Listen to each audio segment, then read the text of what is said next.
nooga dhigo hadday iyada tahay hadday tu kale noqotaba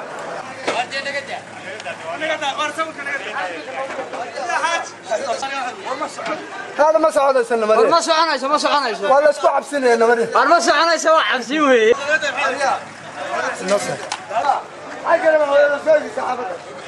بنان iyo saxaafada madaxa banaan inay caburinta ka deesho dawladdu oo sharci ay doonayso inay sharafka kaga qaado inay ilaaliso dawladdu sharafka saxaafada ay leedahay iyadoo dadweynaha u adeegta oo gudbisa wax kasta oo dadweynaha iyo ummadda Soomaaliland ku lidiya saxaafadan sida bilaacshaxa suuqa dhexdiisa looga qabanayo ee waliba dhaqan xumada loogu isticmaalayo waxaad moodaa kuwanu inay ku hore ka dhiirayeen saxaafada si khaldan baa loo dhaqmayaa waxa uu leenahay saxaafada la tahay saxaafadu ummadda turjunta dadkay wax gaarsiisa hadii saxaafada la xidho qoraal la isu qaadanaya nin waliba qorigiisa waa haysta wassalaamu calaykum allaali wax dhibaato ay geystaan jirin waxa weeyaan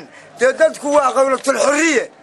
dawladda waxbaa laga sheegayaa mucaaradka waxbaa laga sheegayaa dadweynaha waxbaa laga sheegayaa reeraha waxbaa laga sheegayaa dadku waa qowlatul xurriye marka qofka qowlkiisa in la caburiyo maaha waxyaabahaas waa waxyaabihii laga dagaalamay ee aan hore uga dagaalamanay yaan dadka lagula kicin